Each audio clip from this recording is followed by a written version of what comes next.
안녕하세요. 재테크일린 준생입니다. 대책 있으면 벌써 했겠죠. 지난 6일 홍남기 경제부총리께서는 국회 기재위 전체 회의에서 전세 대책과 관련된 질의에 확실한 대책이 있다면 정부가 했을 것이라며 추가로 할 수 있는 최대한의 고민을 하고 있다라고 말씀하셨죠. 또 전세 시장을 안정시킬 수 있는 여러 가지 아이디어를 부처 간에 협의를 하고 있다라고 하셨지만은 발표 날짜를 지정할 수는 없다. 이렇게 현재의 사태에 대해서는 어떠한 방법도 없다. 라는 뉘앙스로 말씀하셨기도 합니다. 11월 3일 홍남기 장관께서 추진해온 주식시장에서 기존 대주주 요건인 10억에서 3억으로의 하향 조정하겠다는 안건에 대해 동학, 개미를 포함한 여론의 반발을 의식한 터인지 집권 여당이 현행 유지로 간다고 하면서 유권자들 앞에 무릎을 꿇자 즉각적인 사표를 던지며 빡침을 표명하시기도 하셨습니다. 비록 대통령의 즉각적인 반려로 이어지면서 사퇴의 수순까지는 가지는 않았죠. 그러니 이 이후부터는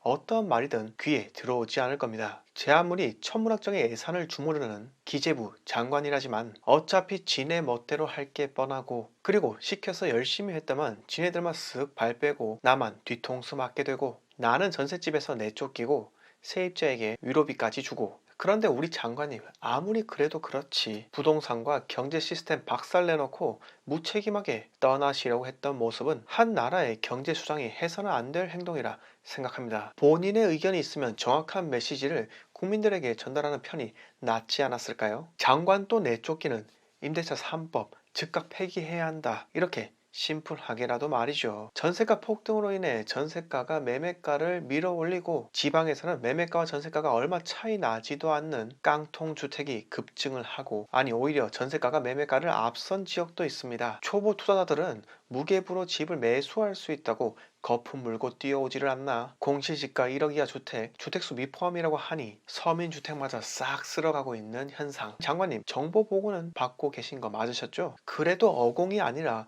늘공이라면은 눈치 볼 것 없지 않나요? 행시 공무원 출신의 장관까지 올라가셨는데 정말 국민을 위해 목소리 한번 내주실 수는 없으실까요? 제발 부탁드립니다. 대한민국 모든 주택 가격을 폭등시켜 마치 공산주의 이상 마냥 모두가 잘 사는 유토피아를 실현시켜 주시기 위해 굳이 이런 전략은 펼치지 않으셔도 됩니다. 홍남기 장관님, 경제학 석사이시니 잘 아실 건데 그냥 시장 경제 체제에 맡겨만 두시면은 알아서 상승했다 하락했다 이렇게 반복해서 잘 돌아가리라는 점 누구보다도 잘 아실 겁니다. 제발 한 번도 경험해 본 적 없는 나라가 아닌 평범한 나라에서 살고 싶습니다. 마지막으로 우리 역대 최장수 장관님이신 김현미 국토부 장관님, 전세 나는 세대 분할 박근혜 대통령 저금리 탓이라며 임대차법 때문이 아니라고 하시면서 국민들 아무것도 모르는 흑우 취급을 하시는데, 자 하나하나 따져봅시다. 계약 갱신 청구권이 발효되고 나서부터 전세난이 극도로 심화된 것으로 상식을 가진 일반인들은 이렇게 알고 있는데, 세대 분할이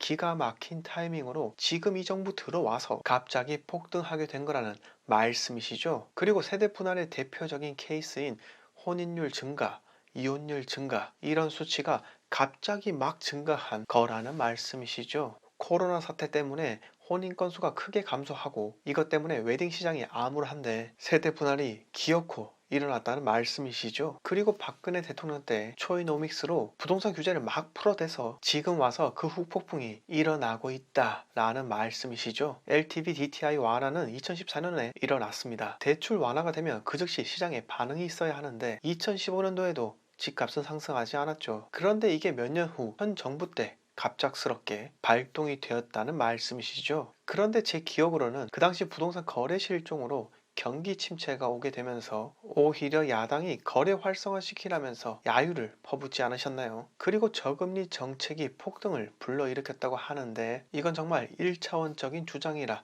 생각합니다. 그럼 대통령이 한국은행 보고 금리를 올려라 라는 말 한마디 왜 못했나요? 아니 저금리 때문에 부동산이 폭등을 했다고 하는데 그럼 금리 올리면 다 해결되는 문제가 아니었나요? 한국은행이 다루기가 더 어려운가요? 부동산에 과도하게 돈이 쏠린다면 주택 공급을 늘리고 규제 완화를 하는 새로운 활로를 모색하면 되는데 참으로 엉뚱하게도 아직까지 저금리 탓이나 하는지 엉뚱합니다. 엉뚱해. 제발 부동산을 1차원적으로 접근하시지 마셨으면 합니다. 언제까지 남 탓만 하실 건지 이제는 그만 좀 하시고 제발 모든 것을 제자리로 돌려주셨으면 합니다. 오늘 이야기 여기서 모두 마치겠습니다. 영상 마음에 드셨으면 구독과 좋아요 부탁드립니다.